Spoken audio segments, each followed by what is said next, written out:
Hello friend, electrical life में आप सभी का स्वागत है। फ्रेंड्स, हम डिस्कस करेंगे यूपी आरबीएनएल का जो 2015 का पेपर है उसका पार्ट 2। इसमें आपको 50 क्वेश्चन लगभग मैं अप्रॉक्स आपको सॉल्व कराऊंगा और एक एक क्वेश्चन को हम डिटेल में देखेंगे कि इनका सॉल्यूशन ये है तो क्यों है ये। ठीक है, तो प्लीज़ वीडियो पे बने रहिए, आपको इससे एडवांटेज होगा। चलिए, हमारा पहला क्वेश्चन आज का है कि the simplest form of motor controller is. तो सिंपलेस्ट फॉर्म क्या होता है मोटर कंट्रोलर का? Relay, toggle switch, drum switch, magnetic switch. ठीक है, तो देखिए, जो मोटर कंट्रोलर का जो सिंपल फॉर्म होता है वह होता है आपका टॉगल स्विच। क्या होता है? टॉगल स्विच होता है। ठीक है, अब टॉगल स्विच जो है बेसिकली अगर हम बात करें तो ये आपका दो दिशा में ऑपरेट हो सकता है। ठीक है, ये ऑन ऑफ मतलब आप इसको बाय हैंड कर सकते हो। ओके, तो इसको हम बोलते हैं टॉगल स्विच। तो सिंपलेस्ट फॉर्म जो होता है मोटर कंट्रोलर का वो क्या होता है? टॉगल स्विच होता है। चलिए, अगला क्वेश्चन है। अगला है, in a DC motor unidirectional torque is produced with the help of. तो अगर मोटर की हम बात करें तो यूनिडायरेक्शनल टॉर्क अगर आपको प्रोड्यूस करना है तो किसकी हेल्प से आप कर सकते हो? ऑप्शन क्या है आपका? End plate, brushes, commutator, both brushes and commutator. ठीक है, यहाँ पे ब्रश की बात है। ठीक है, बसेस में तो आप देखिए ब्रश की बात है। ओके, तो जो हम मतलब कि यूनिडायरेक्शनल टॉर्क हम प्रोड्यूस करते हैं एक डीसी मोटर में, वो दोनों के कारण यानी कि ब्रशेस, यानी हम बात करेंगे तो ब्रशेस के कारण भी होगा और कम्यूटेटर के कारण भी होता है। ठीक है, दोनों के कारण हम क्या करेंगे? यूनिडायरेक्शनल टॉर्क मतलब कि प्रोड्यूस कर सकते हैं। ठीक है, अगर हम बात करें ब्रश की तो ब्रश क्या होता है? एक जैसे करंट को कलेक्ट करने का काम जो करता है वो कौन सा करता है? डीसी मोटर में ब्रश करता है। और कम्यूटेटर का काम क्या है? कम्यूटेटर का काम है कि यह मतलब कि बाई डायरेक्शनल को यूनि डायरेक्शनल में कन्वर्ट कर देता है। क्लियर है? तो इन दोनों को मिला के हम क्या करते हैं कि जो हमारे पास टॉर्क है बाई डायरेक्शनल उसको यूनि डायरेक्शनल टॉर्क में कन्वर्ट कर सकते हैं। ठीक है, इन दोनों को मिला के यानी ब्रशेस को और कम्यूटेटर दोनों को मिलाने के बाद, तो ऑप्शन नंबर डी जो होगा इसका करेक्ट आंसर हो जाएगा। चलिए, अगला क्वेश्चन हमारा क्या है? अगला है कि प्लगिंग प्रोवाइड्स। प्लगिंग जो है वो प्रोवाइड्स करती है क्या? Zero torque braking, high torque braking, intermediate torque braking, smallest torque braking. तो क्या होगा? जो प्लगिंग है आपकी वह आपको प्रोवाइड करती है हाई टॉर्क ब्रेकिंग। क्या प्रोवाइड करती है? हाई टॉर्क ब्रेकिंग प्रोवाइड करती है। अगर हम बात करें तो सबसे जो सिंपल ब्रेकिंग है वो हमारे पास होती है प्लगिंग। ठीक है, सिंपल ब्रेकिंग सबसे अच्छी कौन सी हमारे पास है? प्लगिंग है।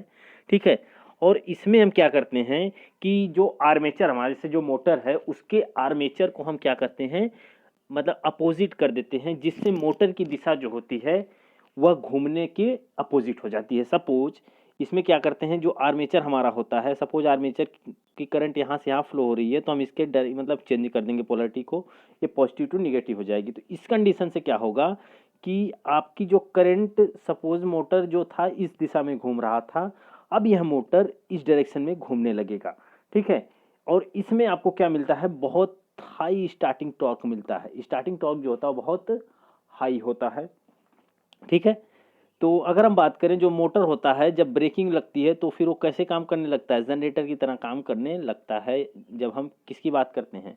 प्लगिंग की बात करते हैं। प्लगिंग की बात करें या फिर ब्रेकिंग की हम बात करते हैं तो ब्रेकिंग हमारी तीन तरह की सिस्टम में यूज होती है इलेक्ट्रिकल सिस्टम में। एक होती है प्लगिंग, उसके बाद होती है डायनेमिक ब्रेकिंग, उसके बाद होती है रिस्टेटिक ब्रेकिंग या फिर आप रीजनरेटिव ब्रेकिंग उसको बोलते हो। ठीक है, और जो रीजनरेटिव ब्रेकिंग होती है उस ब्रेकिंग में हम क्या करते हैं कि जो हमारे पास लॉस होता है उसको हम अगेन यूज के लिए बना लेते हैं, इसलिए उसको हम क्या बोलते हैं? रीजनरेटिव ब्रेकिंग बोलते हैं। ओके, चलिए, अगला क्वेश्चन आपका है, ध्यान से देखिए। क्या करना है कि आपको मैच करना है लिस्ट फर्स्ट से लिस्ट सेकंड से। ठीक है, दोनों का एप्लीकेशन है। अब देखिए, पहला है आपके पास सीरीज जनरेटर, दूसरा है शंट जनरेटर, थर्ड आपके पास है कम्युनिटी कंपाउंड एंड फोर आपके पास है डिफरेंशियल कंपाउंड। ठीक है, इसमें कौन सा किसके लिए यूज होता है? तो आर्क वेल्डिंग है, तो supply of distance load, booster के लिए, बैटरी चार्जिंग के लिए। किसका इस्तेमाल किसके लिए हम करते हैं? बहुत इंपॉर्टेंट है। देखिए, सीरीज जनरेटर, सीरीज जनरेटर का हम यूज करते हैं बूस्टर के रूप में, क्योंकि सीरीज जनरेटर जो है वो ट्रांसमिशन लाइन में फीडर, ठीक है, फीडर जो है वहाँ पे हम इस्तेमाल करते हैं, और फीडर की यहाँ जो वोल्टेज ड्रॉप है उसे कंपनसेट करने के लिए हम मतलब कि इस सीरीज जनरेटर का इस्तेमाल करते हैं। और ये सीरीज जनरेटर जो हमारा होता है यह बेसिकली बूस्टर की तरह वर्क करता है। सेकंड आपके पास है शंट जनरेटर। अब इस शंट जनरेटर का हम काम कैसे करते हैं, ठीक है, शंट जनरेटर। अब देखिए शंट जनरेटर का काम जो है ये करता है बैटरी चार्जिंग का काम, ठीक है, इसको याद रखिएगा कि बैटरी चार्जिंग के लिए हम लोग शंट जनरेटर का इस्तेमाल करते हैं। और अगर हम बात करें तो शंट जनरेटर का एक और मतलब एप्लीकेशन होता है जो कि बहुत इंपॉर्टेंट है, याद रखिएगा कि शंट जनरेटर का इस्तेमाल हम ऐसे एक्साइटर यूज करते हैं। ऐसे एक्साइटर यानी जो अल्टरनेटर है, सिंक्रोनस मोटर है, उसके रोटर को एक्साइटेशन देने के लिए जिस जनरेटर का यूज होता है वह जनरेटर आपके पास होता है शंट जनरेटर। ओके, चलिए उसके बाद आपके पास है कम्युनिटी कंपाउंड जनरेटर। अब कम्युनिटी कंपाउंड जनरेटर जो है यह बेसिकली यूज होता है सप्लाई डिस्टेंट लोड के लिए, सप्लाई डिस्टेंट लोड के लिए। और डिफरेंशियल कंपाउंड जनरेटर जो होता है ये किसके लिए होता है, आर्क वेल्डिंग के लिए हम इस्तेमाल करते हैं। आर्क वेल्डिंग के लिए क्या करते हैं, इस्तेमाल करते हैं। तो इस क्वेश्चन का जो करेक्ट आंसर होगा वह आंसर आपके पास होगा ऑप्शन नंबर सेकेंड करेक्ट हो जाएगा। तो आप मिला लीजिए, करेक्ट आंसर यही आपका हो जाएगा। ओके, चलिए अब देखते हैं अगला क्वेश्चन। अगला क्वेश्चन आपका है कि the speed regulation of a motor falls from 1100 RPM at no load to 1050 RPM at rated load. The speed regulation of the motor is. Speed regulation आपसे पूछ रहा है, स्पीड रेगुलेशन। तो जिस तरह जनरेटर आप पढ़ते हो तो वहाँ पे वोल्टेज रेगुलेशन होता है, जब आप मोटर पढ़ते हो तो वहाँ पे आपको स्पीड रेगुलेशन मिलता है, क्योंकि आउटपुट पे आपको मैकेनिकल पावर मिलती है मोटर में, ठीक है। इसलिए जहाँ पे आपको आउटपुट में मैकेनिकल पावर मिलेगी वहाँ पे आपको स्पीड रेगुलेशन पढ़ना पड़ता है। तो स्पीड रेगुलेशन आपका जो होता है वो वोल्टेज रेगुलेशन के हिसाब से ही आप उसको मतलब बता सकते हो कि जिस तरह से वोल्टेज रेगुलेशन आप पढ़ते हो कि V nought minus V full upon V full होता है, ठीक है। मतलब कि अगर मल्टीप्लाई 100 ये आपका होता है क्या, वोल्टेज रेगुलेशन।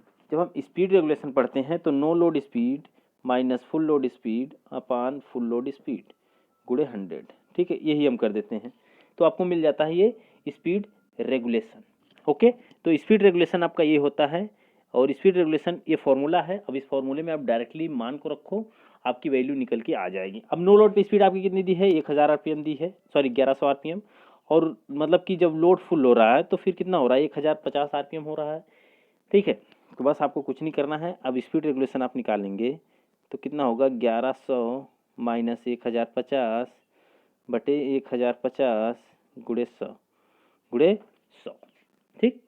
अब आपको क्या करना है कि स्पीड रेगुलेशन जैसे ही आप निकालोगे आप देखोगे कि स्पीड रेगुलेशन आपका 4.7% मतलब 76% आ जाएगा, ठीक है। आप निकाल लेना, कैलकुलेट कर लेना, आपका निकल के आ जाएगा इतना, ठीक है। स्पीड रेगुलेशन का फॉर्मूला इंपॉर्टेंट है, याद रखिएगा।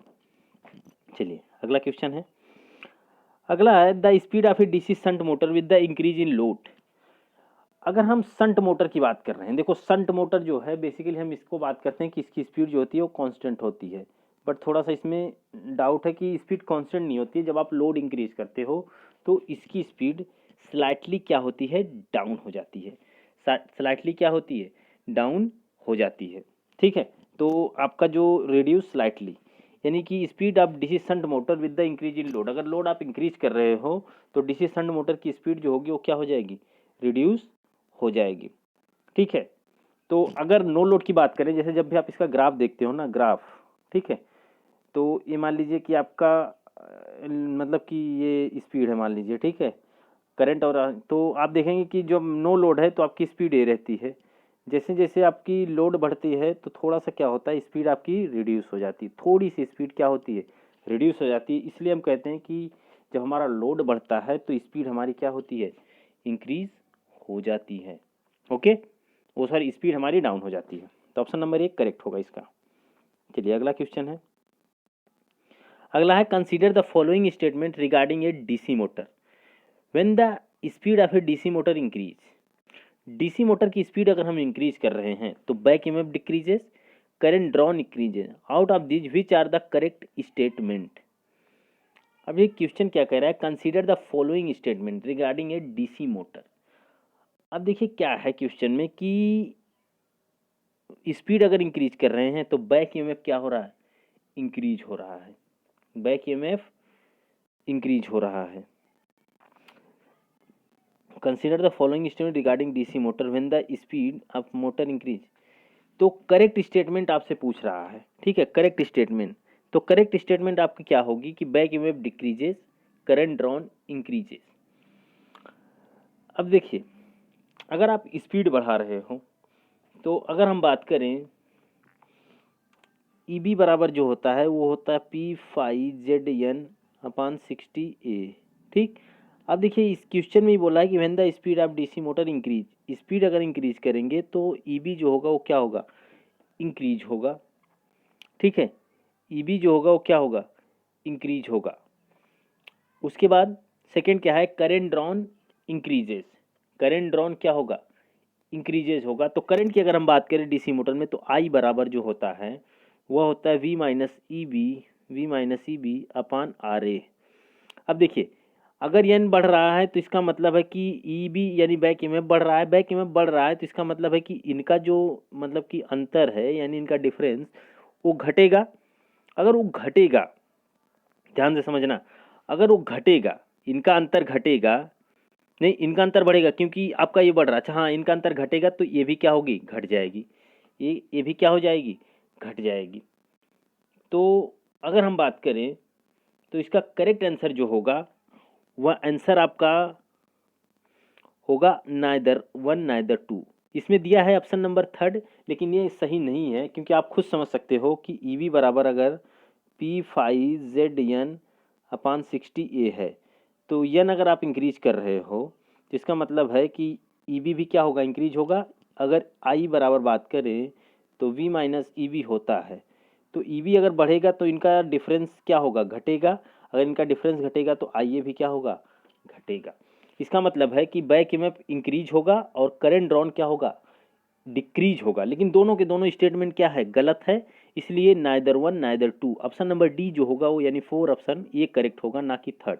थर्ड आपका ये गलत है, मान लो ठीक है, छाप दिया है क्वेश्चन पेपर में, ये आपका सुधार हुआ होगा, लेकिन ये गलत है। ओके चलिए अगला क्वेश्चन बताइए कि द फॉलोइंग फिगर डिपिक्ट्स, ठीक है, ये फिगर किस चीज़ से आपको दिखा रहा है, प्लगिंग को, रीजनरेटिव ब्रेकिंग को, रियोस्टेट ब्रेकिंग को, या फिर कॉपर टेस्ट को, किसको दिखा रहा है आपको, ठीक है, आपको यही बताना है।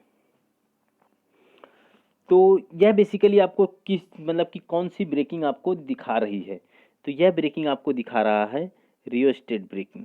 कौन सी ब्रेकिंग, रियोस्टेट ब्रेकिंग। अब देखिए रियोस्टेट ब्रेकिंग में क्या हुआ है कि इसमें हमने एक मतलब कि सीरीज फील्ड वाइंडिंग को अटैच कर दिया है, ठीक है। और ये जो आर्मेचर में मतलब आर्मेचर रेजिस्टेंस है इसको हम क्या करते हैं, धीरे धीरे घटाते बढ़ाते हैं। यहाँ पे एक वेरिएबल मतलब कि रजिस्टर का इस्तेमाल करते हैं, ठीक है, जो कि हम किस में करते हैं, रियोस्टेट ब्रेकिंग में करते हैं, रियोस्टेट ब्रेकिंग में करते हैं। जबकि अगर हम प्लगिंग की बात करते हैं तो आर्मेचर को हम डायरेक्टली क्या कर देते हैं, अपोजिट कनेक्ट कर देते हैं, जिससे क्या होता है कि जो जनरेटर था वो मतलब जो मोटर था वो जनरेटर की तरह काम करने लगता है, यानी उसकी घूमने की डायरेक्शन चेंज हो जाती है, ठीक है। तो ये फिगर आपके लिए प्रॉपरली किसका है, रियोस्टेट ब्रेकिंग का फिगर आपको दिखाया गया है। ओके चलिए अगला क्वेश्चन देखते हैं। अगला है the ratio of starting torque to full load torque is least in case of, यानी starting torque and full load torque is least in the case of, किस केस में आपका स्टार्टिंग टॉर्क और फुल लोड टॉर्क बहुत कम होता है उनका रेशियो, सीरीज मोटर के केस में, शंट मोटर में, या फिर डिफरेंशियल, या फिर कम्युलेटिव कंपाउंड, किस में होता है बताइए। तो आपका होता है ये शंट मोटर के केस में। तो शंट मोटर की अगर हम बात करें तो शंट मोटर में जो स्टार्टिंग टॉर्क होता है वह आपका लो होता है और फुल लोड टॉर्क भी क्या होता है, लो होता है, इसलिए इनका रेशियो भी क्या होता है, लो होता है, ठीक है, इनका रेशियो भी क्या होता है, लो होता है। अगर बात करें कि शंट मोटर में, तो शंट मोटर में जैसे हम पढ़ते हैं टी बराबर K∅Ia, K∅Ia होता है, लेकिन इसमें जो ये फाई होता है ये आपका हमेशा क्या रहता है, कांस्टेंट रहता है। ये फाई जो टॉर्क बराबर इतना होता है तो ये फाई जो होता है इसमें हमेशा कांस्टेंट रहता है। शंट मोटर की अगर हम बात करें तो इसमें जो टॉर्क होता है वो डायरेक्टली डिपेंड करता है किसके ऊपर, आर्मेचर करंट के ऊपर, यानी करंट के ऊपर डिपेंड करता है, इसलिए इसका टॉर्क जो होता है वह लो होता है। जबकि सीरीज मोटर में ऐसा नहीं होता है, कुछ केस में आपका जैसे कि सैचुरेशन से पहले हाई होता है फिर सैचुरेशन के बाद लो हो जाता है, ठीक है। चलिए तो करेक्ट आंसर जो होगा वो शंट मोटर होगा। अगला क्वेश्चन देखते हैं। ये direct online starter used for starting motor up to, यानी एक डायरेक्ट ऑनलाइन, यानी कि DOL का जो हम इस्तेमाल करते हैं वो कितने HP तक के मोटर के लिए करते हैं, 5 HP, 10 HP, 20 HP या 4 HP, मतलब 14 HP। तो अगर बात करें एक डायरेक्ट ऑनलाइन स्टार्टर जो होता है हमारे पास, उसका इस्तेमाल हम करते हैं 5 HP की मोटर के लिए, यानी कि मतलब 5 हार्स पावर की जो मोटरें हैं उसके इस्तेमाल के लिए हम लोग डायरेक्ट ऑनलाइन स्टार्टर का इस्तेमाल करते हैं, ठीक है। लेकिन अगर हम बात करें कि 5 से लेकर 20 HP मोटर को चालू करना हो तो आप कौन सा मोटर इस्तेमाल करेंगे, तो 5 से लेकर 20 के बीच में जो होता है वो हमारे पास होता है स्टार डेल्टा। ये बहुत इंपॉर्टेंट है, इसे आप याद रखिएगा कि स्टार डेल्टा स्टार्टर में अगर हम बात करें कि स्टार डेल्टा स्टार्टर की, तो इसमें आप मतलब 4 वायर का इस्तेमाल कर सकते हो, ठीक है, और कहीं पे भी आप 4 वायर का इस्तेमाल नहीं कर सकते हो, लेकिन स्टार डेल्टा स्टार्टर में आप ये कर सकते हो। और स्टार डेल्टा स्टार्टर में जो वोल्टेज होता है वह रिड्यूस होकर मिलता है कितना, 1/√3 इतना रिड्यूस होता है, जो कि 57.7 के आसपास होता है। और जो आपको स्टार्टिंग वोल्टेज मिलता है वो 57.7 होता है, जिससे आपकी स्टार्टिंग करंट रिड्यूस हो जाती है स्टार डेल्टा स्टार्टर में, ठीक है।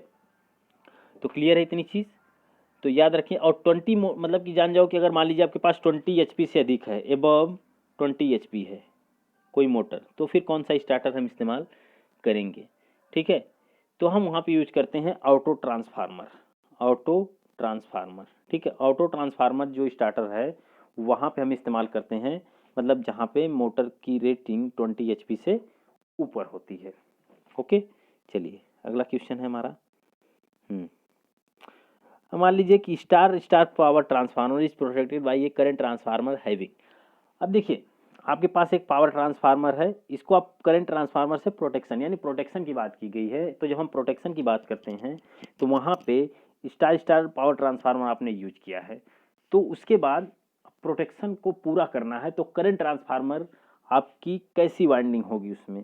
तो अगर हम बात करें तो आपको ये याद रखना है, बहुत इंपॉर्टेंट है कि करंट ट्रांसफार्मर की वाइंडिंग और पावर ट्रांसफार्मर की वाइंडिंग में आपको मैच करवाना पड़ता है, ठीक है, कि स्टार डेल्टा आपका बन जाए, ठीक है, प्राइमरी से स्टार डेल्टा बने और सेकेंडरी से स्टार डेल्टा बने, ताकि वो जज करे कि इसमें फॉल्ट करंट फ्लो हो रही है कि नहीं हो रही है, ठीक है।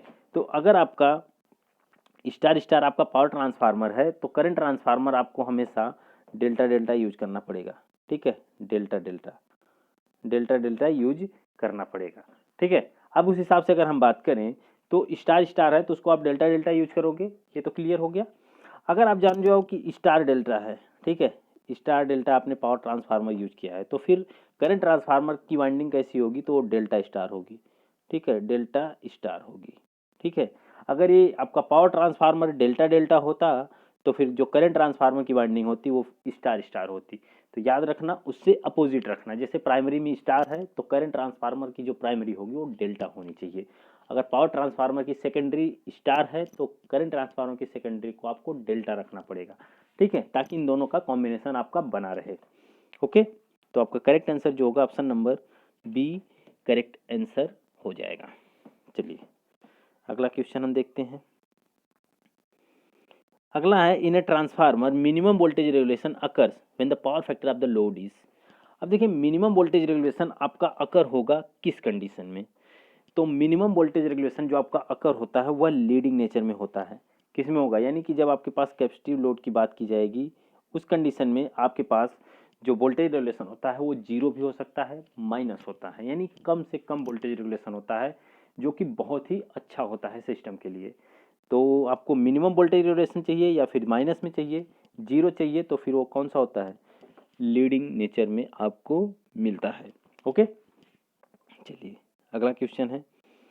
अगला है the highest rating transformer is likely to found application in, यानी highest rating transformer likely to found in application, distribution system में, ट्रांसमिशन सिस्टम में, जनरेटर, सब स्टेशन। अब देखिए हाईएस्ट रेटिंग जो ट्रांसफार्मर है वो बेसिकली हम कहाँ पे यूज करते हैं, जब भी हम देखिए जनरेशन की बात करते हैं, ट्रांसमिशन लाइन की बात करते हैं, तो जहाँ पे आपका जनरेशन होता है, ठीक है, जनरेशन, तो जनरेशन आपको पता है कि मैक्सिमम आप इंडिया में कर सकते हो 11 kV, मैक्सिमम कितना कर सकते हो 11 kV। अब इस 11 kV को आप कन्वर्ट करते हो 440 में या फिर 765 में, ठीक है, इन सब में कन्वर्ट करते हो। तो फिर जो जनरेशन पॉइंट है ना, वहाँ पे हमें ट्रांसफार्मर कैसा चाहिए होता है, वहाँ पे हमें मतलब ट्रांसफार्मर हाई रेटिंग का चाहिए होता है, यानी हम वहाँ पे सिर्फ और सिर्फ स्टेप अप ट्रांसफार्मर का इस्तेमाल करते हैं। ठीक है, बाकी हर एक एंड पर जैसे जैसे आप primary transmission, secondary transmission, primary distribution, secondary distribution में जाएंगे, वहाँ वहाँ आपको मिलेगा सिर्फ और सिर्फ स्टेप डाउन ट्रांसफार्मर। ठीक है, स्टेप डाउन ट्रांसफार्मर मिलेगा, लेकिन जहाँ जनरेटर है वहाँ पे आपको हाईएस्ट रेटिंग ट्रांसफार्मर की रिक्वायरमेंट होती है। तो जनरेटर पॉइंट यानी जहाँ पे जनरेट हो रहा है उस पॉइंट पे आपको हाईएस्ट रेटिंग का ट्रांसफार्मर चाहिए होता है। चलिए देखते हैं अगला क्वेश्चन। अगला है current transformer for meter and relay usually है। अब देखिए current transformer for meter and relay usually है, अगर आप मीटर एंड रिले के लिए यूज करते हो करंट ट्रांसफार्मर तो फिर कितना होता है आपका। ठीक है, करंट ट्रांसफार्मर आपका कितना होता है। तो अगर हम बात करें तो ये करंट ट्रांसफार्मर, आप मेरे को ये बताओ कमेंट सेक्शन में कि करंट ट्रांसफार्मर जो है वो क्या स्टेप अप ट्रांसफार्मर है कि स्टेप डाउन है। ठीक है, ये इंपॉर्टेंट है, स्टेप अप होता है कि स्टेप डाउन होता है। अगर आपको क्लियर है तो प्लीज़ कमेंट सेक्शन में ज़रूर बताइए कि करंट ट्रांसफार्मर क्या है। तो अगर हम बात करें तो जो मीटर के लिए हम जनरली यूज करते हैं और रिले के लिए यूज करते हैं, तो वो हमारी सेकेंडरी में जो होता है वह 5 एम्पियर की मतलब मिलता है आपको। इम्पॉर्टेंट ये है कि हम जो ट्रांसफार्मर बनाते हैं वो आपका 100:5 का होता है। ठीक है, यानी कि मतलब आप समझ सकते हो कि आपको प्राइमरी में कितनी करंट मिलती है, 100 एम्पियर मिलती है, और सेकेंडरी में आपको कितनी करंट मिलती है, 5 एम्पियर मिलती है। तो इससे आप ये भी बता सकते हो कि ये स्टेप अप है कि स्टेप डाउन है। क्लियर है इतनी चीज़। तो उसके बाद आपसे पूछे कि मीटर के पर्पज़ के लिए या फिर रिले के लिए, तो जो सेकेंडरी करंट होती है करंट ट्रांसफार्मर में वो होती है 5 एम्पियर। प्राइमरी में कितनी करंट होती है ये अगर आपसे कभी पूछे तो वो होती है 100 एम्पियर। इस रेटिंग का हम इसको बनाते हैं। ओके, चलो अगला देखते हैं। अगला है consider the following statement regarding parallel operation of transformer. अगर आप पैरेलल ऑपरेशन कर रहे हैं ट्रांसफार्मर का तो क्या क्या स्टेटमेंट आपके पास होनी चाहिए, क्या क्या मतलब करेक्ट या इनकरेक्ट क्या होनी चाहिए। तो transformer must be operate at A same frequency. तो जो ट्रांसफार्मर जो पैरेलल में हम जो दो ट्रांसफार्मर यूज करेंगे उनकी फ्रीक्वेंसी क्या होनी चाहिए, सेम होनी चाहिए। करेक्ट है कि इनकरेक्ट है अभी हम देखते हैं। ठीक है, उसके बाद transformer must have equal voltage rating. दोनों ट्रांसफार्मर की जो वोल्टेज रेटिंग है वो सेम होनी चाहिए। तो क्वेश्चन क्या पूछा है, which of the following statement is are correct. कौन सी स्टेटमेंट आपकी करेक्ट मतलब वो इनकरेक्ट है, कौन सी स्टेटमेंट आपकी इनकरेक्ट है, यही आपसे पूछा जा रहा है। तो जो दोनों स्टेटमेंट है इस क्वेश्चन में वो आपको इनकरेक्ट दिया है। ठीक है, तो क्वेश्चन यहाँ पे थोड़ा सा ये है कि क्वेश्चन आपसे इनकरेक्ट पूछा है, तो दोनों चीज़ें आपकी करेक्ट होनी चाहिए, जो कि ऑप्शन नंबर मेरे हिसाब से तो ये दोनों चीज़ें सही हैं कि जब भी हम ट्रांसफार्मर की रेटिंग को मतलब करते हैं तो हमारा जो होना चाहिए सेम फ्रिक्वेंसी पे होना चाहिए और दोनों की वोल्टेज रेटिंग क्या होनी चाहिए, सेम होनी चाहिए। तो ऑप्शन नंबर सी, यहाँ पे आपसे क्वेश्चन ही पूछा है इनकरेक्ट, तो कौन सा इनकरेक्ट है, इनकरेक्ट कोई नहीं है, इसका मतलब ऑप्शन नंबर सी जो होगा वो क्या होगा, करेक्ट होगा। यानी इनकरेक्ट कोई भी नहीं है, दोनों के दोनों क्या हैं, करेक्ट हैं। ओके, चलिए अब देखिए अगला question, voltage regulation of a transformer is negative for. देखो मैंने अभी आपको बताया ना कि वोल्टेज रेगुलेशन एक ट्रांसफार्मर के लिए निगेटिव कब होगा। तो निगेटिव कब होता है, जब मैंने बोला कि कैपेसिटिव लोड होगा। कैपेसिटिव लोड पे आपको वोल्टेज रेगुलेशन सबसे कम मिलता है, जीरो मिल सकता है, जीरो नहीं तो फिर आपको कैसा मिलेगा, निगेटिव मिलेगा। ये बहुत इंपॉर्टेंट है और ये बहुत बार पूछा जाता है, अब इसको दिमाग में बिठा लो। ठीक है, चलिए तो ये आपका करेक्ट आंसर होगा। अगला क्वेश्चन क्या है, देखिए अगला क्वेश्चन है कि oil is invariably used in large transformer to. जो आयल हम यूज करते हैं invariably is used in large transformer, तो क्या होता है, lubricate the core, insulate the core, lubricate the coils, provide fuel for operation. तो देखिए जो कोर को इंसुलेट करने के लिए हम लोग ऑयल का इस्तेमाल करते हैं, कोर को किस क्या करने के लिए, इंसुलेट करने के लिए हम लोग ऑयल का इस्तेमाल करते हैं।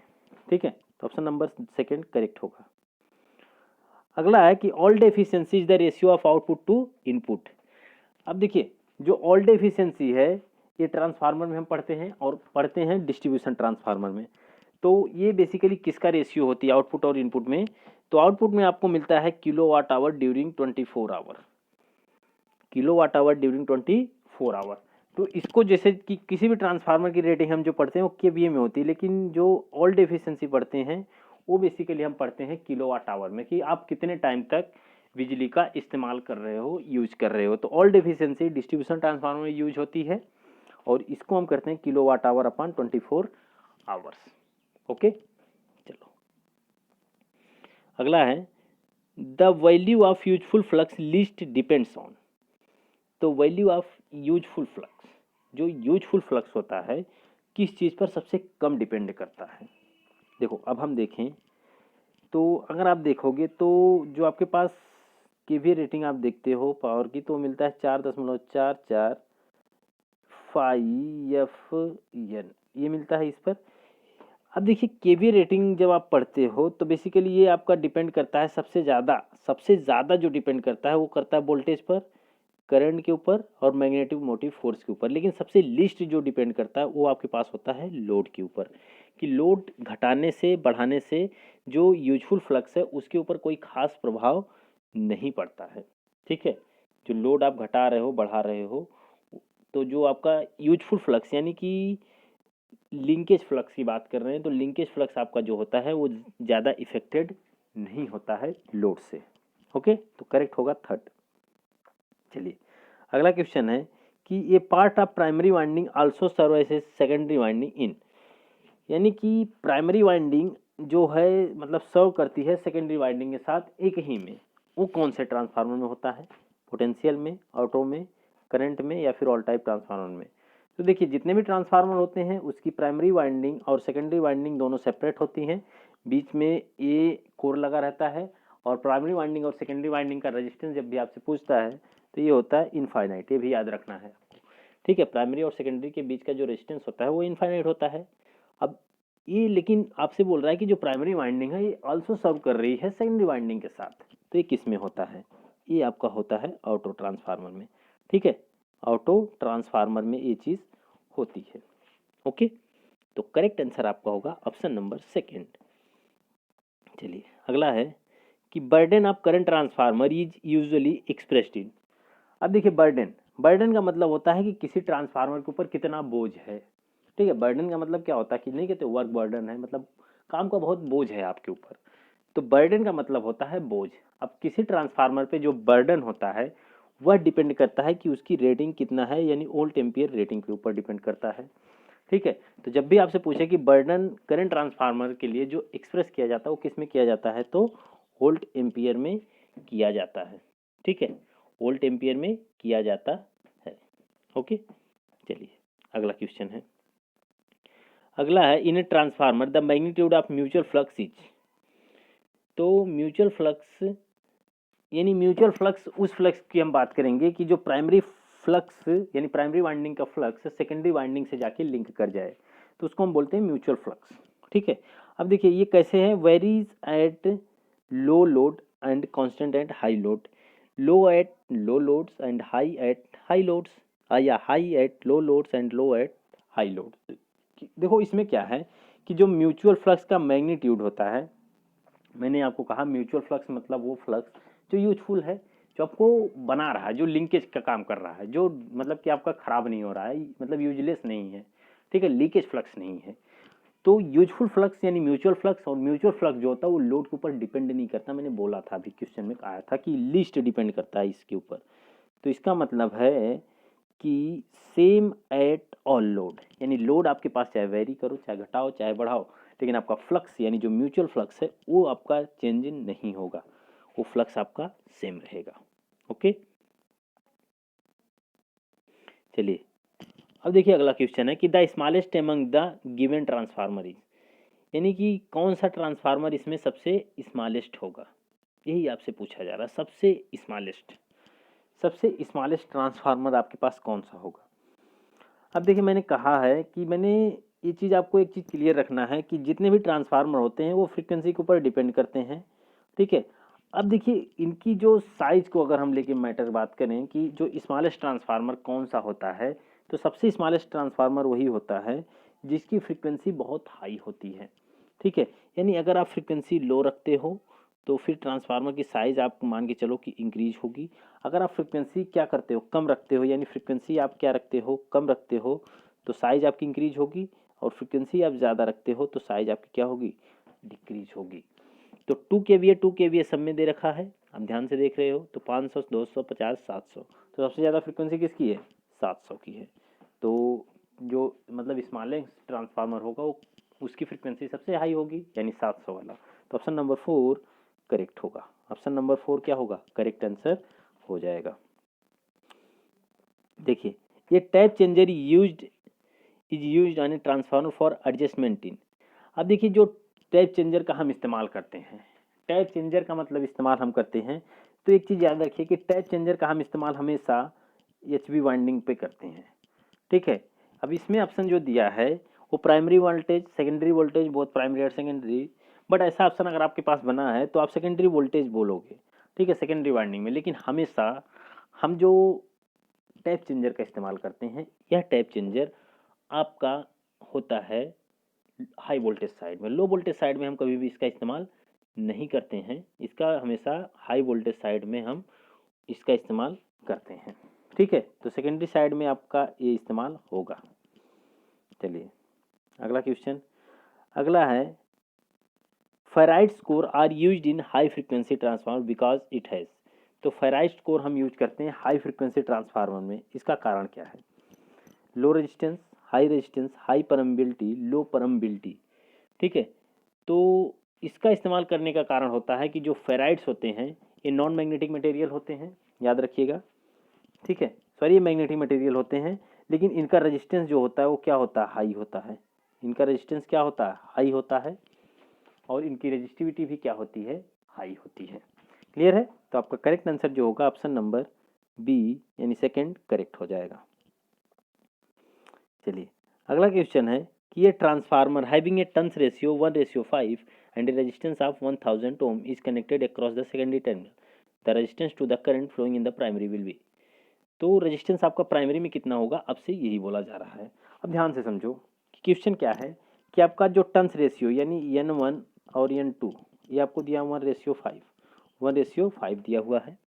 उसके बाद जो आपके पास ये रेजिस्टेंस यानी सेकेंडरी साइड का रेजिस्टेंस यानी कि R2 आपको जो दिया है वो दिया है 1000 R, ठीक है। अब इनके बीच में रिलेशन होता है, जब भी हम मान लीजिए कि R1 की बात करते हैं, R1, तो R1 बराबर हमारा होता है R2 इंटू 1/k², ठीक है। या फिर R2 की अगर हम बात करते हैं तो R1 गुणे k², ऐसे हम मतलब निकालते हैं, ठीक है। जब भी प्राइमरी और सेकेंडरी की बात करें और ट्रांसफार्मेशन रेशियो, इन दोनों के बीच का रिलेशन ये होता है। जब हम निकालते हैं तो इस फॉर्मूले से निकालते हैं, लेकिन इसमें आपको के पता है, के नहीं पता है, तो के आप कैसे निकालते हो, के बराबर जो होता है ट्रांसफार्मेशन रेशियो की अगर हम बात करें तो ट्रांसफार्मेशन रेशियो आपका होता है कि N1/N2, ठीक, बराबर V1/V2 बराबर I2/I1, ये होता है 1/k बराबर, किसके बराबर होता है, 1/k के बराबर होता है, ठीक है। लेकिन k के बराबर जब हम लिखते हैं तो k बराबर हमारा होता है ये N2 होता है, ये N1 होता है, ये V2 होता है, ये V1 होता है, ये I1 होता है, ये I2 होता है, ठीक है। ये बहुत इंपॉर्टेंट है, इसमें आपको कन्फ्यूज़न नहीं रखना है, ठीक है। जब भी k की हम बात करते हैं तो k बराबर यानी ट्रांसफार्मेशन रेशियो जो होता है वो N2/N1 होता है, k बराबर जब भी हम बात करते हैं, और बराबर V2/V1 होता है और I1/I2 होता है, ये k बराबर होता है। लेकिन 1/k करेंगे तो N1/N2 बराबर V1/V2 बराबर I2 बराबर I1, I2/I1 होगा, ठीक है। तो इस हिसाब से हम बनाते हैं, तो आपको याद रखना है ये चीज़।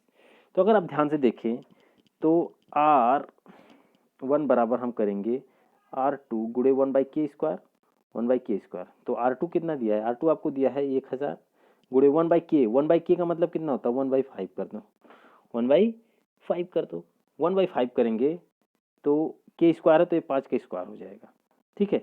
जैसे ही आप निकालोगे तो आपके पास आ जाएगा 40 ओम, कितना आ जाएगा, 40 ओम आ जाएगा, जो कि करेक्ट आंसर ऑप्शन नंबर 3 में दिया हुआ है। चलिए अगला देखते हैं, in a power transformer at a load the efficiency is. तो जो पावर ट्रांसफार्मर है वो फुल लोड पर कितनी इफिशियंसी इसकी होती है, तो पावर ट्रांसफार्मर की फुल लोड पर जो इफिशियंसी होती है वो मैक्सिमम होती है, यानी कि रेटेड स्पीड के आसपास होगी, यानी कि 90 जो मतलब 100 स्पीड मतलब 100% इफिशियंसी के आसपास होगी, ठीक है। लेकिन डिस्ट्रीब्यूशन ट्रांसफार्मर होता तो यहाँ पे हम 50% लिखते हैं, यहाँ पे कितना लिखते हैं 50% लिखते हैं, ओके। चलिए अब देखते हैं हम अगला क्वेश्चन। अगला है which of the following losses in a transformer is zero even at full load. अब देखिए एक ट्रांसफार्मर अगर आपके पास है उसकी इफिशिएंट मतलब कि लॉस जो है वो जीरो होनी चाहिए, चाहे फुल लोड पे चलाओ चाहे जीरो लोड पे चाहे जितने पे भी। तो वह मतलब कि वह आपका जो लॉस है वो कौन सा है, core loss, friction loss, eddy current loss या फिर हिस्टैरिसीस लॉस। तो इसमें आपका करेक्ट होगा फ्रिक्शन लॉस। अब फ्रिक्शन लॉस क्यों करेक्ट हुआ, क्योंकि जो ट्रांसफार्मर है वो एक स्टैटिक डिवाइस है, और स्टैटिक डिवाइस अगर है तो इसमें कोई घूमने वाला भाग नहीं है, अगर घूमने वाला कोई भाग नहीं है तो इसका मतलब फ्रिक्शन लॉस क्या होगा, जीरो होगा, ठीक है। तो करेक्ट आंसर जो होगा ऑप्शन नंबर सेकेंड करेक्ट होगा। अब देखिए the following figure shown the connection, ये फॉलोइंग फिगर जो आपके सामने दिया गया है ये किसका कनेक्शन दिखाया गया है, ठीक है, ये किसका कनेक्शन है। तो ये जो फिगर आपको दिखाया गया है ये दिखाया गया है पोटेंशियल ट्रांसफार्मर का फिगर, ठीक है। ये किसका ट्रांसफार्मर है, पोटेंशियल ट्रांसफार्मर का। अब पोटेंशियल ट्रांसफार्मर आप जानेंगे कैसे, तो पोटेंशियल ट्रांसफार्मर अगर आप देखेंगे तो ये प्राइमरी वाइंडिंग है, ये सेकेंडरी वाइंडिंग है। और पोटेंशियल ट्रांसफार्मर जो होता है एक तरह से अगर हम बात करें तो ये स्टेप डाउन ट्रांसफार्मर होता है। इसके प्राइमरी में हाई वोल्टेज मिलता है और इसके सेकेंडरी में लो वोल्टेज मिलता है। यानी प्राइमरी में हाई वोल्टेज मिलने का मतलब क्या है कि इसके जो नंबर ऑफ टर्न्स होंगे वो हाई होंगे प्राइमरी में, और सेकेंडरी में नंबर ऑफ टर्न्स जो होंगे वो क्या होंगे, लो होंगे, ठीक है, यानी कम होंगे। तो आपको ये फिगर में मतलब ये नॉर्मली दिख रहा है कि क्या है, ये पोटेंशियल ट्रांसफार्मर है, ठीक है। करंट ट्रांसफार्मर होता तो करंट ट्रांसफार्मर एक तरह से हम बात करें तो वो स्टेप अप ट्रांसफार्मर होता है, जिसमें मान लो प्राइमरी में हाई करंट मिलती है और सेकेंडरी में लो करंट मिलती है। लेकिन इसमें अगर हम बात करें तो प्राइमरी में लो करंट, यानी करंट यहाँ पे क्या होगी, यानी आई यहाँ पे लो होगी, यहाँ पे आई क्या होगी, हाई होगी, ठीक है। ये चीज़ें आपको याद रखनी है। चलिए अगला है which frame of motor is prefer in moisture surrounding. तो कौन सा फ्रेम हम मोटर में प्रीफर करते हैं मॉइस्चर सराउंडिंग के लिए। तो मॉइस्चर सराउंडिंग के लिए जो हम मतलब यूज करते हैं वह हमारे पास होता है totally enclosed fan cooled, totally enclosed fan cooled, यानी कि मॉइस्चर वाइस्चर से बचाने के लिए हम लोग टोटली मतलब कि इनक्लोज्ड फैन वाला इस्तेमाल करते हैं, ठीक है। चलिए अगला क्वेश्चन है। अगला है phase advancer are used with induction motor to.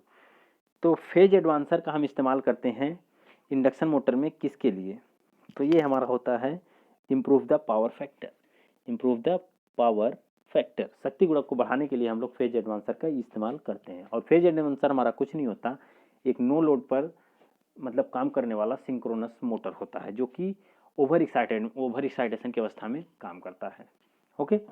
चलिए अगला क्वेश्चन। अगला हमारा है कि which of the following is not determined by the circle diagram. तो सर्किल डायग्राम से हम क्या चीज़ डिटरमाइन नहीं कर सकते, इफिशियंसी को, पावर फैक्टर को, फ्रीक्वेंसी को या फिर आउटपुट को, किसको हम डिटरमाइन नहीं कर सकते हैं। तो सर्किल डायग्राम से हम लोग डिटरमाइन नहीं कर सकते हैं फ्रीक्वेंसी को, किस चीज़ को, फ्रीक्वेंसी को डिटरमाइन नहीं कर सकते हैं। चलिए अगला देखते हैं। अगला क्वेश्चन हमारा क्या है कि which of the following is correct with respect to the speed of cage rotor induction motor. Squirrel cage rotor के बारे में पूछा है कि स्पीड से रिलेटेड है। तो the speed of a 3 phase cage rotor induction motor depends upon. तो जो स्क्वायरल केज रोटर है उसकी स्पीड किस चीज़ पर डिपेंड करती है, नंबर ऑफ पोल्स पर, फ्रीक्वेंसी ऑफ सप्लाई पर, इनपुट वोल्टेज पर, किस पर आपकी डिपेंड करती है। तो देखिए इंडक्शन मोटर यानी कि जो स्क्वायरल केज इंडक्शन मोटर है उसकी स्पीड जो होती है मतलब कि स्टेटर में वो सिंक्रोनस स्पीड होती है, वो आपके पास होती है NAS बराबर 120 एफ अपान पी, 120 एफ अपान पी। इसका मतलब पोल्स पे डिपेंड कर रही है ये स्पीड और फ्रीक्वेंसी पे डिपेंड कर रही है, इन दोनों पे डिपेंड कर रही है। क्या इनपुट वोल्टेज पे डिपेंड कर रही है, नहीं, इनपुट वोल्टेज पे डिपेंड नहीं कर रही है। तो आपसे पूछा है कौन सा करेक्ट है, तो करेक्ट आपका ए एंड बी है, यानी कि सी वाला क्या है इनकरेक्ट है, बाकी ये और भी क्या है करेक्ट होगा। चलिए अगला देखते हैं। अगला है imbalance in shaft of an induction motor occurs due to. अगर बैलेंस मान लो शाफ्ट का इंडक्शन मोटर में बिगड़ रहा है तो किसके कारण होगा, नॉन यूनिफॉर्म गैप के कारण, over heating of winding, slip ring design या फिर रफ्ड कंस्ट्रक्शन। तो इम्बैलेंस होगा आपका किसके कारण से, आपसे यही बोला जा रहा है। तो अगर आपका जो मतलब शाफ्ट है असंतुलन असमान गैप के कारण होता है, ठीक है, यानी अगर गैप आपका असमान हो गया यानी कि नॉन यूनिफॉर्म गैप हो गया तो जो शाफ्ट का है वो बैलेंस बिगड़ जाएगा, ठीक है। अगर मान लो कि खांचों को हम मान लीजिए कि जैसे जो हम गैप बना रहे हैं, अगर वो जो मतलब कि स्लॉट है अगर वो पैरेलल में नहीं बनाए गए, ठीक है, रोटर के पैरेलल मतलब कि शाफ्ट के पैरेलल नहीं बनाए गए, तो इनसे क्या होता है कि मतलब अगर पैरेलल बना दिए हो तो वो आपको मतलब दिक्कत करता है। इसलिए हम देखेंगे कि इनको ना जो हम रोटर बनाते हैं मतलब कि स्क्वायरल केज वाला, वो थोड़ा सा ऐसे तिरछा करके बनाते हैं, ठीक है। इनको क्या करते हैं, थोड़ा सा तिरछा करके बनाते हैं, इससे स्टेटर तथा रोटर के मतलब बीच में जो चुंबकीय यानी मैग्नेटिक लॉकिंग होती है वो बढ़ जाती है, ठीक है। इनको पैरेलल नहीं बनाते, जैसे कि एकदम ऐसे नहीं बनाते हैं, थोड़ा सा तिरछा करके हम ऐसे बनाते हैं, ठीक है, बिल्कुल उसके मतलब कि जो रोटर है उसके पैरेलल नहीं बनाते हैं। तो नॉन यूनिफॉर्म एयर गैप के कारण आपका इम्बैलेंस बिगड़ जाता है, किसका, शाफ्ट का। चलिए अगला क्वेश्चन है, अगला है the induction motor which are provided with open slot है। अगर आपका इंडक्शन मोटर है और वो प्रोवाइड कर रहा है कि वेपन स्लॉट है, ओपन स्लॉट, तो क्या प्रोवाइड करेगा आपको, more breakdown torque, less breakdown torque, leading power factor या फिर हाइयर मतलब की इफिशियंसी। तो ओपन स्लॉट जो आपको प्रोवाइड करता है वो होता है मोर ब्रेकडाउन टॉर्क, मोर ब्रेकडाउन टॉर्क आपको प्रोवाइड करता है, ठीक है। चलिए अगला देखते हैं, अगला, if a single phasing occurs when the motor is running it should not be loaded beyond percent of the rated load. यानी अगर आपका सिंगल फेजिंग अकर हो रहा है, ठीक है, सिंगल फेजिंग आपका जान जाइए कि मोटर को जब हम स्टार्ट करते हैं तभी हो सकता है कि सिंगल फेजिंग अकर हो। तो अगर ये लोडेड नहीं होगा, कितना लोड नहीं होगा तो फिर नहीं मतलब हो सकता, तो 50%। आप कह सकते हो कि 50% अगर आपका लोड नहीं है तो सिंगल फेजिंग आपका नहीं होता है। तो सिंगल फेजिंग में आपका जो लोड होना चाहिए वो 50% से ज़्यादा नहीं होना चाहिए, ये भी आपको याद रखना है। सिंगल फेजिंग में आपका जो लोड होना चाहिए वो 50% से अधिक नहीं होना चाहिए। चलिए अगला देखते हैं, अगला, if an induction motor is to be run on unbalance supply then it should run at. अगर एक इंडक्शन मोटर है वो रन कर रहा है अनबैलेंस सप्लाई पर, तो ये कैसे मतलब आपका रन करेगा, तो किसने लोड पे करेगा, तो लोअर लोड पे आपका ये रन करेगा, ठीक है, लोअर लोड पे ये क्या करेगा, रन करेगा, ठीक है। अगर मोटर को आप मतलब लो लोड पर मतलब स्टार्ट करते हो ताकि फुल लोड की अपेक्षा मतलब कि जो बल आघूर्ण मिले वो आपको कम मिले, ठीक है, यही होता है आपका इंडक्शन मोटर को रन करने का अनबैलेंस सप्लाई पे। अगला है कि synchronous wattage of induction motor means. तो सिंक्रोनस वाट जो हम बोलते हैं वो इंडक्शन मोटर में इसका मीनिंग क्या होता है। तो सिंक्रोनस वाट का मतलब क्या होता है कि जो आपका रोटर पर इनपुट जा रहा है, रोटर पर इनपुट का मतलब कितना है कि जैसे ये मान लीजिए स्टेटर है, फिर ये आपका रोटर है, यहाँ से आप सप्लाई दिए हो, यहाँ पे आपका मतलब कुछ ना कुछ वाट होगा, ठीक, और यहाँ पे क्या होगा, लॉस भी होगा, यहाँ पे लॉस होगा, ठीक है। तो जो रोटर इनपुट आपको मिलेगा, रोटर इनपुट, वो क्या होगा, स्टेटर आउटपुट प्लस लॉस होगा, स्टेटर का आउटपुट प्लस लॉसेस, इसको हम क्या कहेंगे, रोटर का इनपुट कहेंगे। तो रोटर के इनपुट और लॉसेस को अगर हम माइनस कर दें तो रोटर मतलब स्टेटर का आउटपुट आपको मिल जाएगा, ठीक है। तो आपका करेक्ट जो होगा रोटर इनपुट इन वाट्स, कि रोटर का इनपुट किस में होना चाहिए, वाट में होना चाहिए, ठीक है। चलिए हम देखते हैं अब अगला, अगला है कि is use to support the rotor of an induction motor.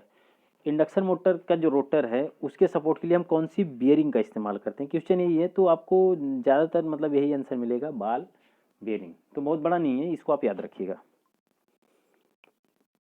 अगला है when an induction motor is switched on the rotor frequency is. जैसे ही हम इंडक्शन मोटर को क्या करते हैं, स्विच ऑन करते हैं, स्विच ऑन, तो फिर रोटर की फ्रीक्वेंसी कितनी होगी, तो एफ आर बराबर कितना होता है, एस इंटू एफ होता है, ये आपको पता है, ठीक है। तो जैसे ही हम स्विच ऑन कर रहे हैं, स्विच ऑन करने का मतलब क्या, हमारा इस रोटर क्या होगा, घूमना स्टार्ट करेगा। जैसे ही रोटर हमारा घूमना स्टार्ट करेगा, जब तक हमारा रोटर स्टैंड स्टिल पर था, किस पे था, यानी रुका हुआ था, तो यस का मान कितना था, 1 था, तो एफ आर बराबर कितना होता है, यस इंटू एफ। तो यस का मान 1 होगा तो एफ आर बराबर होगा एफ की, यानी सप्लाई फ्रिक्वेंसी के बराबर होगा। तो जैसे ही स्टार्ट हो रहा उस टाइम भी तो यस का मान कितना होगा, 1 ही होगा ना, धीरे धीरे घटेगा ना। तो ये पूछा है कि जैसे ही हम इसको स्विच ऑन कर रहे हैं उस कंडीशन में जो रोटर की फ्रिक्वेंसी है वो कितनी होगी, तो उस कंडीशन में रोटर की फ्रिक्वेंसी बराबर होगी एफ के, यानी सप्लाई फ्रिक्वेंसी के। तो करेक्ट होगा आपका same as supply frequency, same as supply frequency. चलिए अगला है कि the speed with which magnetic field of an induction motor rotate is called, यानी कि जो इंडक्शन मोटर की मतलब कि स्पीड है, मैग्नेटिक फील्ड जो रोटेट करती है उस स्पीड को हम क्या बोलते हैं, तो उसको हम बोलते हैं सिंक्रोनस स्पीड। आपको पता है कि इंडक्शन मोटर की जो फील्ड है वो किस स्पीड पे घूमती है, वो होता है आपका सिंक्रोनस स्पीड, और ये सिंक्रोनस स्पीड बराबर होता है एन एस 120 F अपान पी, 120 F अपान पी होता है। ओके, चलिए अब देखते हैं हम अगला क्वेश्चन।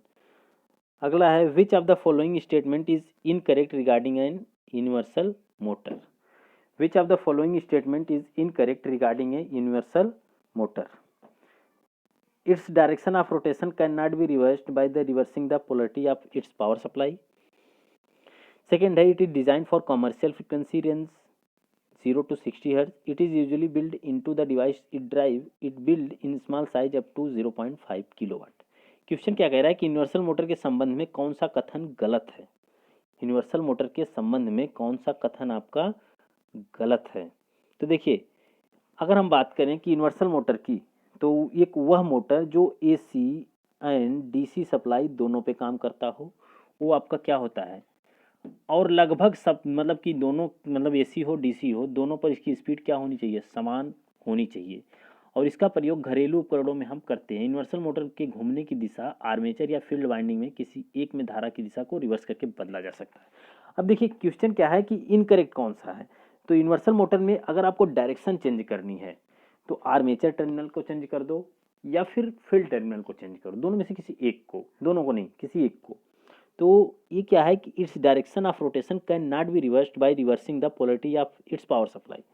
ठीक है, तो ये जो इनकरेक्ट है ये आपका ऑप्शन नंबर ए इनकरेक्ट है। अगर एक चीज़ को आप क्या कर रहे हो, चेंज कर रहे हो, तो फिर आपका जो रोटेशन है वो चेंज हो जाएगा। तो करेक्ट आपका ये होगा कि ये इनकरेक्ट है, ये सही है जबकि, लेकिन इसके हिसाब से क्या है, ये सही है। तो आपका correct answer option number A हो जाएगा। अगला क्वेश्चन आपका है कि which of the following is relatively free from mechanical and magnetic vibration. अब कौन सा मोटर आपके पास है जो मैकेनिकल एंड मैग्नेटिक वाइब्रेशन से फ्री होता है, तो ऑप्शन आपका क्या है, हिस्टेरिसिस मोटर, यानी ऑप्शन जो भी है लेकिन हिस्टेरिसिस मोटर जो होगा वो करेक्ट आंसर हो जाएगा। ठीक है, अब देखिए जो हिस्टेरिसिस मोटर होता है उस पर कोई स्लॉट नहीं बना होता है, यानी इस पर कोई वाइंडिंग हम नहीं करते हैं। जब कोई वाइंडिंग नहीं करते हैं तो ये बहुत शांत में चलता है, यानी इसमें कोई मैकेनिकल वाइब्रेशन नहीं होता है, कोई मैग्नेटिक वाइब्रेशन नहीं होता है। और जो सबसे शांत मोटर होती है वो आपका हिस्टेरिसिस मोटर ही होती है, ये आपको याद रखना है। ठीक है, चलिए अगला अगला है electric savers generally use, electric savers generally किस में यूज करते हैं, इलेक्ट्रिक सेवर्स, तो इलेक्ट्रिक सेवर्स हम जनरली यूज करते हैं यूनिवर्सल मोटर में, यूनिवर्सल मोटर में हम इस्तेमाल करते हैं, यूनिवर्सल मोटर में हम इसका इस्तेमाल करते हैं। ओके, चलिए अगला है हमारे पास ceiling fans generally the single phase motor used is, ceiling fan में हम जनरली कौन सा सिंगल फेज मोटर हम मतलब यूज करते हैं सीलिंग फैन में, तो क्वेश्चन नंबर बताइए क्या होगा आपका। तो सीलिंग फैन में हम लोग यूज करते हैं परमानेंट कैपेसिटर मोटर का। ठीक है, इसमें दिया है कैपेसिटर स्टार्ट मोटर का जो कि इनकरेक्ट है। ठीक है, ये आप मतलब इसको मत मानिएगा, लेकिन परमानेंट कैपेसिटर मोटर जो हमारा होता है वो सीलिंग फैन में हम इस्तेमाल करते हैं। ठीक है, तो याद रखिएगा इसमें। ओके, और जो परमानेंट कैपेसिटर मोटर होता है वहाँ पे हम जो मतलब सेंट्रीफ्यूगल स्विच का इस्तेमाल करते हैं वो इस्तेमाल इसमें नहीं होता है। ठीक है, चलिए अगला देखते हैं। अगला है प्राय, अच्छा नेक्स्ट है locked rotor current of a shaded pole motor with respect to full load current is, तो लॉक्ड रोटर करंट जो रोटर लॉक है उस सैडेड पोल मोटर में वो फुल लोड करंट की तुलना में कितना होता है। ठीक है, तो लॉक्ड रोटर की करंट, अब देखो जो रोटर लॉक है इसका मतलब वहाँ पे वो शॉर्ट है, तो जब शॉर्ट है तो फुल लोड करंट से क्या होगा, वो ज़्यादा होगा, यानी स्लाइटली मोर होता है, स्लाइटली मोर। ठीक है, चलिए अगला देखते हैं। In AC series motor armature coil are usually connect to commutator through. अब देखिए एसी सीरीज मोटर में अगर हम बात करें तो आर्मेचर कॉइल जो होती है कनेक्ट होती है कम्यूटेटर में किसके थ्रू, तो कनेक्ट होती है थ्रू हमारी रेजिस्टेंस के थ्रू हमारा क्या होता है, कनेक्ट होता है। ठीक है, बाकी इंडक्टर कैपेसिटर ये सब के थ्रू नहीं होती है, रजिस्टर के थ्रू कनेक्ट होती है एसी मोटर की अगर हम बात करें तो। अगला हमारा है कि the capacitor used in single phase capacitor motor have no. अगर कैपेसिटर हम यूज किए हैं सिंगल फेज कैपेसिटर मोटर में तो उसमें हमारे पास क्या नहीं होता है, वोल्टेज रेटिंग ये तो होती है, डाइलेक्ट्रिक मीडियम ये भी होता है, पोलरिटी मार्किंग ये पोलरिटी मार्किंग नहीं होती है। ठीक है, तो क्या नहीं होता है, तो पोलरिटी मार्किंग नहीं होती है, ये आपको याद रखना है। ओके, चलिए अगला देखते हैं। अगला हमारे पास है कि following figure is characteristic curve of. ये जो फिगर दिया है किसका मतलब कर्व है, डीसी सीरीज मोटर का, एसी सीरीज मोटर का, शंट मोटर का, या कैपेसिटर रन मोटर का। तो ये बेसिकली जो फिगर आपका है, ये फिगर आपका है एसी सीरीज मोटर का, एसी सीरीज मोटर का है। चलिए अगला देखते हैं। अगला है सैरागे मोटर कैन रन ऑन। तो सैरागे मोटर जो होता है वो आपका किस पर रन कर सकता है, तो सैरागे मोटर आपका जीरो स्लिप पे भी, पॉजिटिव स्लिप पे भी, निगेटिव स्लिप पर, यानी जीरो, पॉजिटिव एंड निगेटिव तीनों स्लिप पे आपका सैरागे मोटर काम कर सकता है। और एक सिंगल फेज मोटर यही है जिसका पावर फैक्टर अगर हम बात करें तो ये क्या होता है, यूनिटी होता है। इसका पावर फैक्टर क्या होता है, यूनिटी होता है। तो करेक्ट आंसर हमारा जो होगा ऑप्शन नंबर 4 हो जाएगा।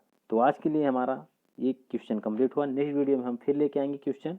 तब तक के वीडियो के लिए बने रहिए और चैनल को सब्सक्राइब जरूर कर लीजिए। Okay, thank you.